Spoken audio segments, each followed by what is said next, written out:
আসসালামু আলাইকুম। সংবাদে আপনাদের সবাইকে স্বাগত জানাচ্ছি। আমি ফিরোজ তোহা। শুরুতেই আরবে কেবলস সংবাদ শিরোনাম। বাংলাদেশের সর্বশেষ গুরুত্বপূর্ণ আপডেট সংবাদে আপনাকে স্বাগত। শুরুতেই সংবাদ শিরোনাম, পরে বিস্তারিত। প্রথমেই জানাবো আমাদের হাতে থাকা এই মুহূর্তের সর্বশেষ গুরুত্বপূর্ণ সবথেকে তাজা আপডেট সংবাদের শিরোনাম। যোগসু নির্বাচনের ভোটার উপস্থিতি 65%। ভোট গণনা শুরু। জগন্নাথ বিশ্ববিদ্যালয় জবিও কেন্দ্রীয় শিক্ষার্থী সংসদ যোগসু নির্বাচনে ভোটার উপস্থিতির হার 65%। এছাড়াও হল সংসদ নির্বাচনে ভোটার উপস্থিতি ছিল 77%। আজ সন্ধ্যা 6টায় এই তথ্য জানিয়েছে নির্বাচন কমিশনার অধ্যাপক জুলফিকুর মাহমুদ। তিনি বলেন, নির্বাচনের ভোট গণনা শুরু হয়েছে। আজ রাতের মধ্যেই ফলাফল প্রকাশ করা হবে।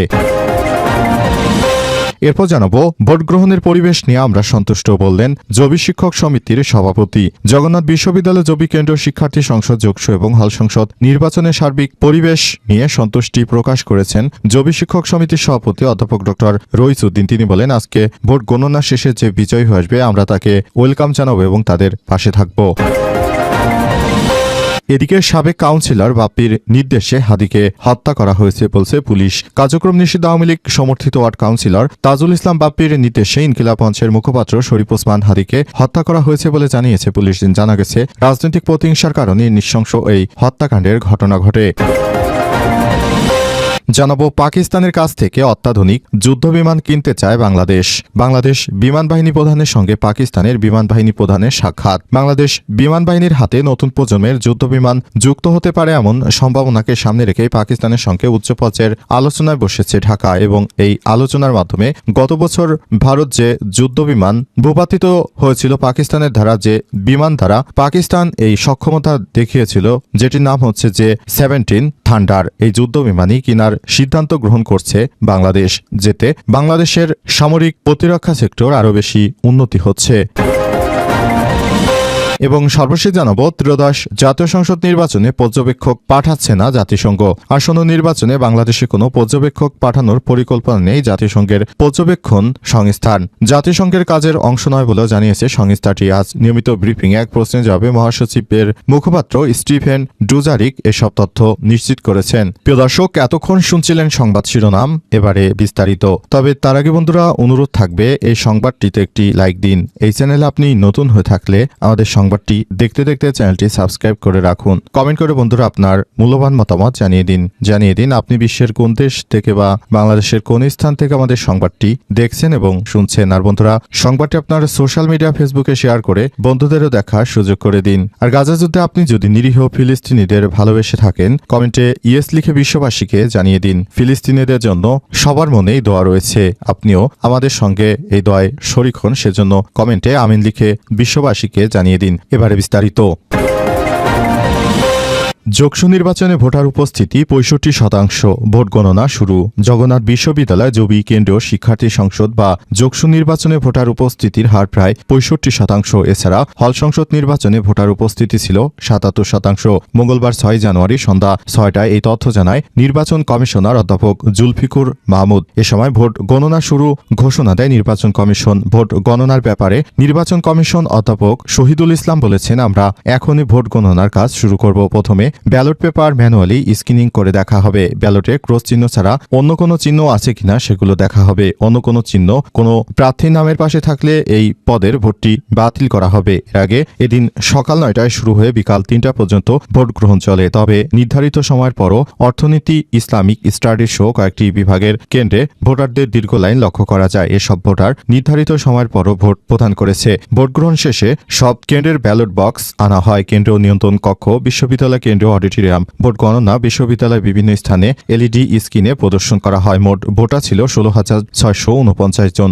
ওএমআর মেশিনে ভোট গণনা শেষে আজই ফলাফল ঘোষণা করার কথা রয়েছে।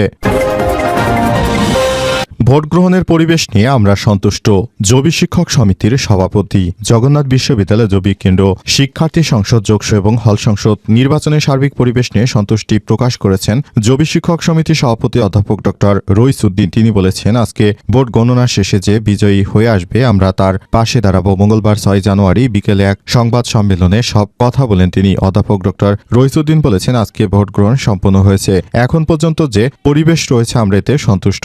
তিনি বলেন, আমি আমি বিশ্বাস করি এই পরিবেশ ভোট গণনা শেষ হওয়া পর্যন্ত অব্যাহত থাকবে। আজকে যে বিজয়ী হবে তাকে ধারণ করে আমরা সামনে এগিয়ে যাব বলে মন্তব্য করেছেন তিনি। এ সময় তিনি আরো বলেন, আমরা লক্ষ্য করছি নিজেদের শ্রেষ্ঠত্ব প্রমাণের জন্য আমরা আমাদের সহযোদ্ধাদের ব্লেম দিচ্ছি। এটা জুলাইয়ের কাঙ্ক্ষিত উদ্দেশ্য ছিল না। এখানে অনেক প্যানেল রয়েছে, দিন শেষে যারা জিতে আসবে তাদেরকে আমরা ওয়েলকাম জানাবো। এই সাহসিকতা সবার থাকতে হবে। এর আগে 2 দফা পিছিয়ে জগন্নাথ বিশ্ববিদ্যালয় কেন্দ্রীয় শিক্ষার্থী সংসদ ও হল সংসদ নির্বাচনের নতুন তারিখ ঘোষণা করা হয় বিগত বছরের 30শে ডিসেম্বর। এদিন নির্বাচন শুরুর ঠিক আগ মুহূর্তে ভোর 6টায় চিকিৎসাধীন অবস্থায় মৃত্যুবরণ করেন বিএনপির চেয়ারপারসন খালেদা জিয়া। এর পরিপ্রেক্ষিতে বিশ্ববিদ্যালয় জরুরি সিন্ডিকেট সভার মাধ্যমে ঘোষণা করা হয় যে আজ নির্বাচন হবে না এবং নির্বাচন জানুয়ারি মাসের 6 তারিখে অনুষ্ঠিত হবে। তারই ধারাবাহিকতায় আজ নির্বাচন অনুষ্ঠিত হল।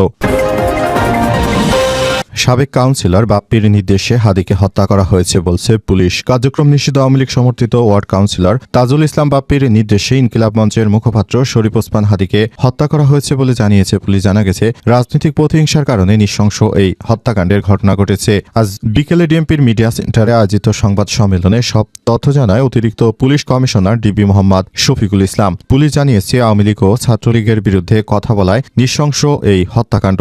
এই হত্যা মামলায় পলাতক ফয়সাল করিম মাসুদ সহ 17 জনের বিরুদ্ধে চার্জশিট জমা দেওয়া হয়েছে। এর মধ্যে 12 জনকে গ্রেপ্তার করা হয়েছে। এর আগে 28শে ডিসেম্বর ডিএমপির কমিশনার শেখ মোহাম্মদ সাজ্জাদ আলী বলেছেন, শহীদ রফিক শরীফ ওসমান হাদির হত্যাকাণ্ড রহস্যজনক। এই হত্যাকাণ্ডের পেছনে একাধিক ব্যক্তি জড়িত থাকার প্রাথমিক প্রমাণ পাওয়া গেছে। আগামী 7ই জানুয়ারি এই মামলার চার্জশিট দেওয়া হবে। উল্লেখ্য, গত 12ই ডিসেম্বর শুক্রবার জুমার নামাজের পর রাজধানীর বিজয়নগরের বক্স কালভার্ট রোড এলাকায় মোটরসাইকেলে আসা দুই সন্ত্রাসীর গুলিতে গুরুতর আহত হন ইনকিলাব মঞ্চের মুখপাত্র শরীফ ওসমান হাদি। এই ঘটনার পর থেকেই পুরো পরিস্থিতি বদলে যেতে থাকে এবং শরীফ ওসমান হাদিকে হত্যা করার পর থেকে আসলে দেশের অভ্যন্তরে বড় ধরনের বিশৃঙ্খল পরিস্থিতি দেখা দেয়।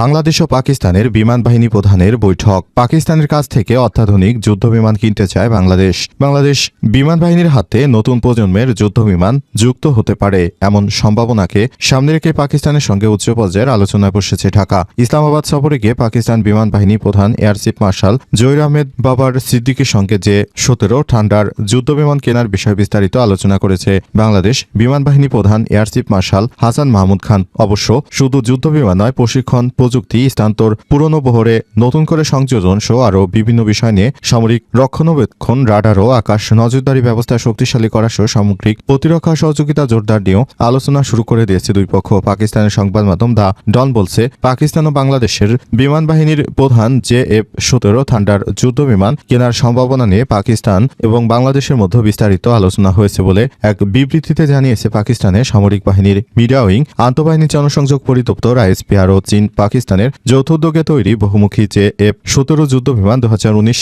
ও 25 সালে ভারতের সঙ্গে 2 দফা সামরিক সংঘাতে এর যুদ্ধ ক্ষমতা প্রমাণ করেছে। এখন সেই বিমানগুলোই বাংলাদেশের বহরে যোগ হতে চলেছে, যেটা দেশের জন্য অনেক বড় অর্জন বলে মনে করছেন অনেক রাজনৈতিক বিশ্লেষক।